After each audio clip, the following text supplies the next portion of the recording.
Kakalanin ba nila? Mahihina sila. Mamamatay lang ang dalawang yan kapag naglaro sila. Tatakbo lang sila para makaiwas, tapos mamamatay na. Nasabi mo yan nang hindi kami sinusubukan. Kapag sumubok ka at tatalo, huli na ang lahat.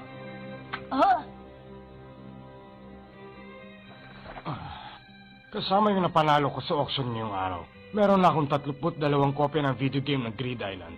Meron akong 200 hunter na biniyaran. Hanggang ngayon naglalaro pa rin sila sa loob ng game.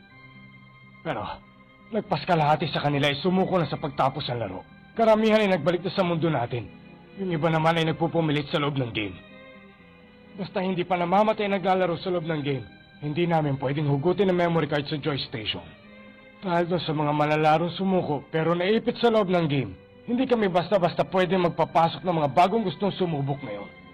Mas mabuti pa kasi para sa amin kung mamamatay na rin sila, kesa naman nasa loob sila ng game na buhay, pero hindi naman makuha ang kailangan na item.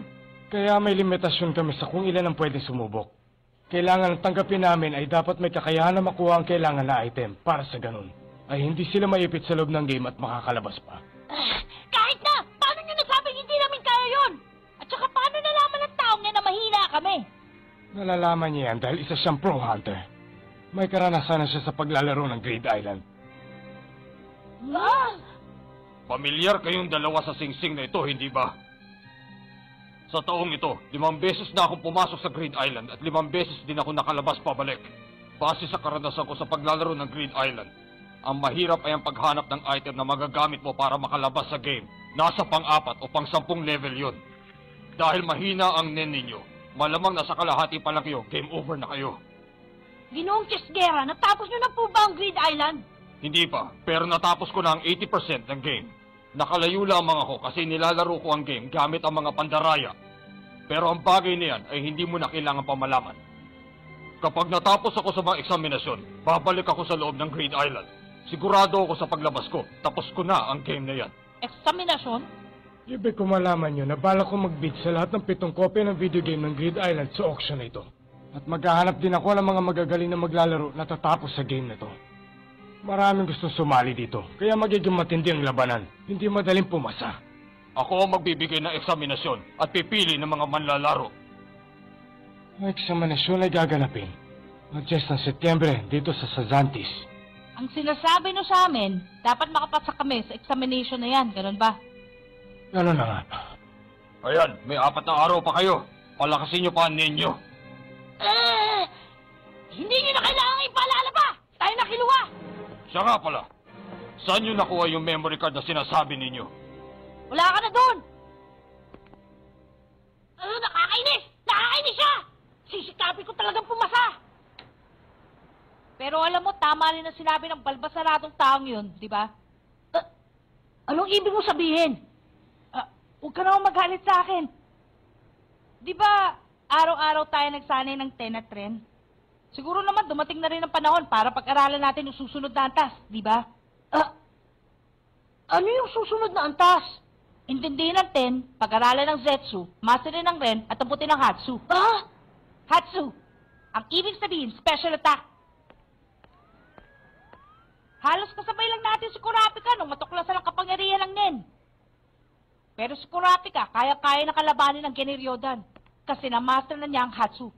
Pero syempre, dahil din sa paggamit ng Hatsu, muntik na mabawian si Kurapika ng buhay. Hindi natin pwedeng gamitin yung Hatsu tulad ng ginawa niya. Sobrang ang galing ng Nen ni Kurapika. Kaya na niyang makipagsabayan sa Nen ng Geniryodan. Kaso nilalagay niya sa panganib ang buhay niya. Kailangan makaisip tayo ng Hatsu na hindi malalagay sa panganib ang buhay natin. Kaso kung hindi naman malaki ang kapalit, baka baliwala lang Hatsung maiisip natin, hindi ba? Dapat yung Hatsu na hindi ganong mahina at hindi rin ganong matindi. Yung tama lang para sa katawan natin. Kailangan makiisip tayo ng Hatsu na ganun. Hindi ba pampalakas ang Nen mo? Dapat ang Hatsu mo yung magbibigay lakas sa isang bagay. Sige, ikaw na bahala mag-isip ng Hatsu mo. Mula ngayon, magsasanay na ako ng nag-iisa para ma-master ko ang Hatsu ko. Matagal ko na sana gusto subukan pero naging busy tayo nitong mga nakarang araw. Ganon? Ibig sabihin, Kiluwa, nakaisip ka na ng kakayahan na gagamitin mo? Oo, matagal na. Talaga? Ano yon? Sikreto. Ha? Sige, iwanan na kita na makaisip ka na kakayang gagamitin mo. May 4 na araw pa tayo bago ang exam. Kapag wala ka naisip, baka ako lang pumasa. Kilo! Bye-bye!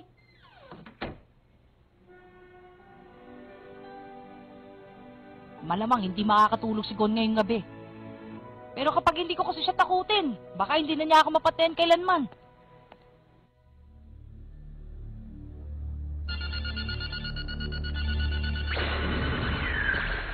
Aba, pumasok nga siya talaga sa game, ano? Nung sinabi sa akin, hindi ako naniwala eh. Sino pa ba sa inyo ang gustong sumali? Bukod sa amin, pwede pang sumali ang dalawa. Pasa ko. Baka ako sumali ako. Bahala kayo. Sige, mauna na ako sa loob ng game na ito. Ano bang klaseng game yan? Nakakatakot. Malay ko. Siguradong gawain ng isang gumagamit ng NEN.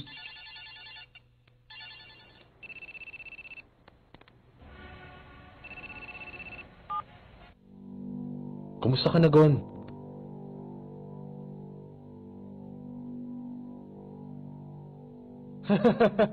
Special attack ba ka mo? Sabi na nga ba, tatanong mo yan.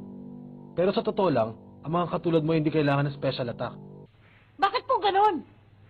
Dahil sa 6 na sistema, ang pagpapalakas mo yung pinakamagandang balanse. Kapag napalakas mo na ang 10 at 10, matatawag mo na rin yung isang special attack. Siya nga pala. Good. Wala akong gaanong alam tungkol dito pero siguraduhin mo lang na hindi mo gagawin yung ginawa ni Kurapika.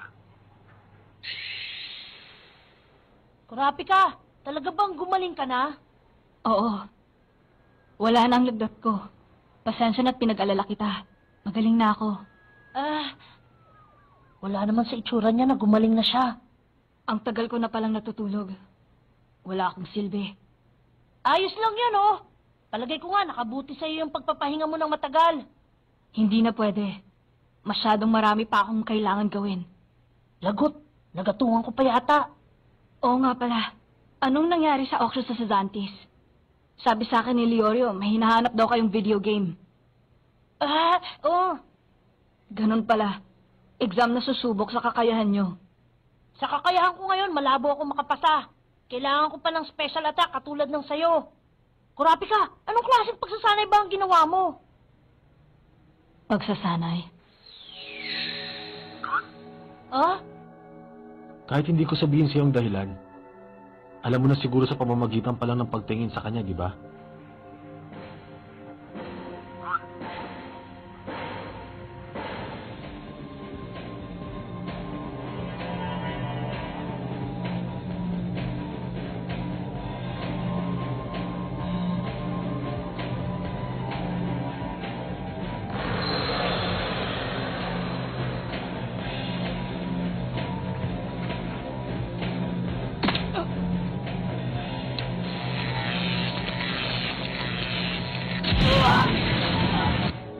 Ang pinakamadaling paraan pa rin para magkaroon ng isang special attack ay yung pagsali sa 10 at 10 araw-araw. Pero Master Wing, wala akong ganun kahabang panahon. Sa kahit anong paraan, kailangan ko pumasa sa exam na ito. Ang mga katulad mo talaga ay laging nagmamadali. Pero ang Gon na kilala ko ay may kakayahan na makagawa ng ganong klaseng special attack. Sigurado akong aabot ka pa sa deadline ng exam. Talaga po? Siyempre! Ganito, isipin mo ng isa-isa ang lahat ng bagay na kaya mong gawin. Kapag nagawa mo yon, kusang lalabas ang sagot sa tanong mo.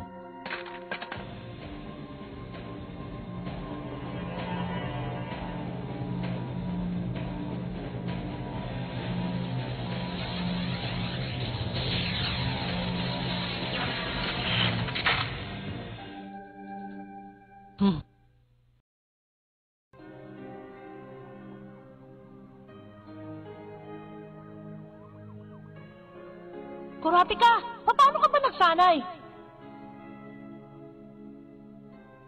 Nagsanay? Una, nung nagpasya akong palabasin ng kadena, sumailalim ako sa image training. Noong una, isang buong araw kong pinaglaruan ng kadena. Pumikit ako at pinaglaruan ko ito. Nag-isip ako ng dose-dosena, daan-daan at libo-libong kadena. Tapos ginamit ko ang kadena. Pinakinggan ko ang tunog, tinikman ko ang lasa, at inamoy. Minsan naman, tinitigan ko lang ng matagal. Matapos ang maikling panahon, araw-araw ko nang pinapanaginipan ng kadena. Pagkatapos nun, kaya ko nang ilabas ang totoong kadena. At pagkatapos nun, nakikita ko na siya sa isip ko na parang isang ilusyon. Pagkatapos ng ilang araw, naramdaman ko na nagiging totoo ang ilusyon. Nararamdaman ko ang bigat ng kadena, kung gaano ito kalamig, at ang kalansing ng mga madadaming piraso nito. Isang araw, hindi na siya ilusyon. Napalabas ko na ang kadena sa kamay ko. Bukod sa pagsasanay na yun, ginaya ko ang ginawa nyo. Nag-practice ako ng 10 na tren araw-araw. Ganun pala. Oo nga pala, Kurapika, baka pwede mo naman akong turuan. Ha? Hindi kasi lalakas ang nen ko kung magsasanay ako ng nag-iisa. Si Kiluwa naman nagsasanay ng patago. Sige na, Kurapika, pwede mo namang ituro sa akin ang kailangan kong gawin, hindi ba? Pasensya ka na, Gon. Hindi ko pwedeng gawin yan. Bakit? Kasi tapos nang sumali sa subastahan yung boss ko at umuwi na siya pabalik sa kanila. Malamang naghihintay na siya. Nagtataka kung nasan ako at hinintay bumalik. Ibig sabihin, aalis ka din sa York New City? Oo, bukas. Parang masama pa rin ang kutob ko sa Generiodan. Alam kong wala na sila dito. Basta ang importante sa ngayon, mabawi ko ang mga pulang mata. Tama yan! Tama ang naisip mo! O paano? Mauna na ako. Sasamahan kita. Wag na. Kulang ka sa oras. Makasagabal pa ako sa pagsasanay mo. Gon, balang araw magiging master ka rin. Mas mabuti pa kung sa kanya ka nalang magtanong kaysa sa akin. Master naman! Bigyan mo pa ako ng ibang clue! Sige na po, wala na akong panahon! Hindi mo pwedeng madaliin yan, Gon. Ang mabuti pa mag-practice ka na lang araw-araw. Master Wing! O sige, etong isang clue.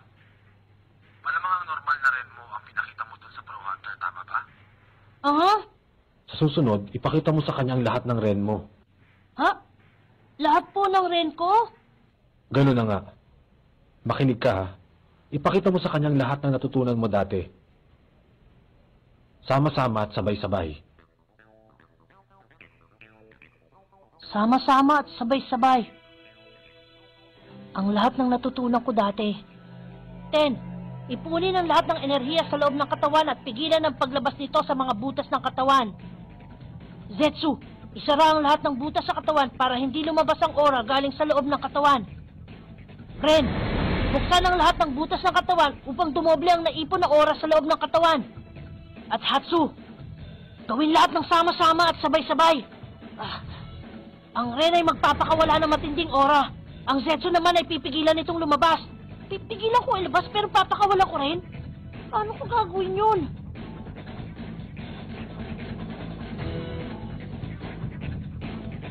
Imposibleng pigilan ang aura na lumabas at pakawalan nito na magkasabay. Hindi naman kaya nililito lang ako ni Master Wing. Niloloko lang yata ako nun eh. Tatakbo lang sila para makaiwas, tapos mamamatay din. Sa nen na meron ka ngayon, siguradong game over ka. Hindi! Ha! Ha! Hindi ka ng tao yun!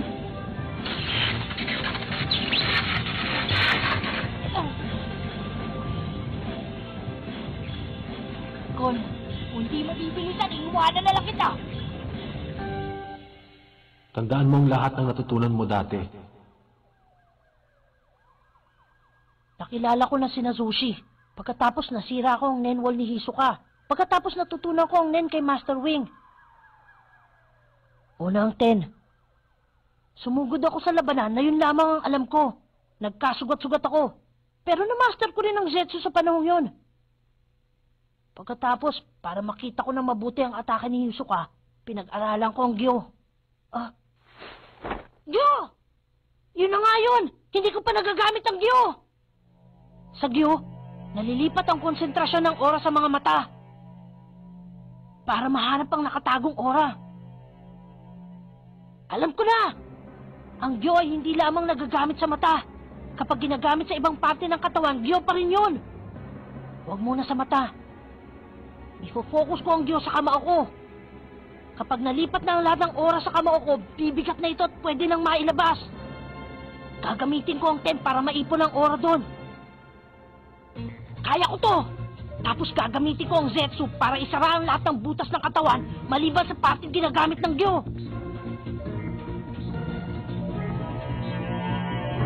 Ah! Nagawa ko! Nagamit ko ang Gyo, Ten at Zetsu na sabay-sabay! Pero nawala lahat dahil panandali ang nasira ang concentration ko. Ito na nga yun! Nagawa kong nakakatakot na ataking ito sa pamamagitan ng paggamit ng Ten, Zetsu at Gyo ng sabay-sabay.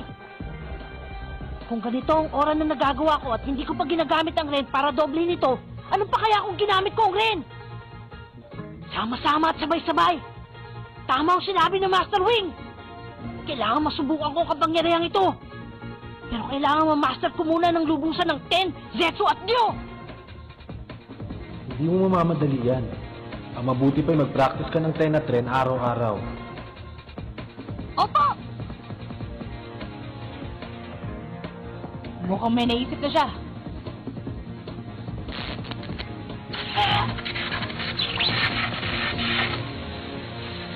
Hindi mo ko malalamangan, Gon.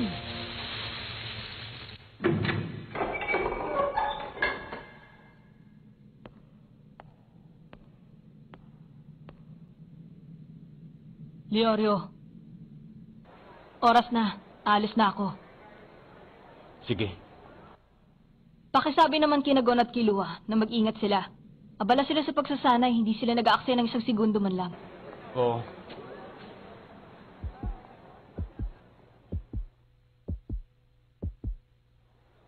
Ingat ka.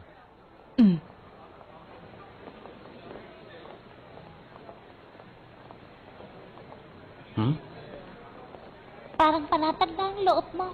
Ha? Sa lahat ng nakilala ko sa siyudad na ito, ang puso mo ang may pinakapanatag na tibok. Ang puso mo ay tahimik, kalmado at paginhawa. Sa palagay ko, bagay sa iyo maging teacher o doktor. Siguro magiging napakagaling mong teacher. Mabuti pa siguro mag-iba ka na ng trabaho. Hayaan mo, pag-iisipan ko yan. Sige. Paano nga ba to? Ikaw nang bahala sa kanya, ha? Akala mo lang kalmado yan, pero nalilito pa yan. Matalino, pero minsan hindi yan nag-iisip. Napansin ko kasi, hindi pala lihim ang taong yun sa'yo. Payuhan mo na lang ng mabuti kapag kinakailangan. Sige.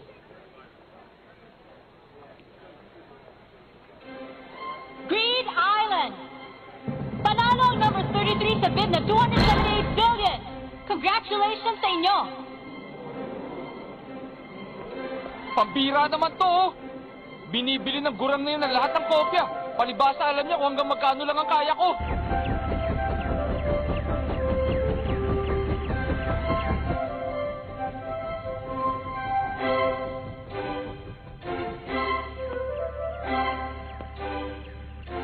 Aba, tama ka! Nagbalik na nga sa 1 bilyon ng savings ko! Ngayon siguro matutubos mo na sa sanglaan yung hunter license mo.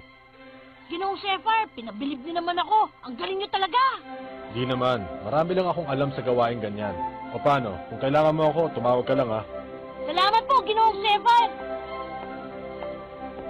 Nag-enjoy din ako. Kita-kita na lang. Ang number 51, nanalo rin ng Greed Island sa bid na 602 billion! Congratulations po!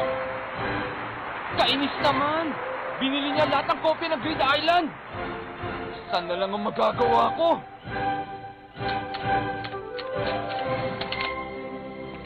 Maraming salamat pa! Makauwi na lang nga. Oh, kailan ba ako naging ganito kayabang? Uy,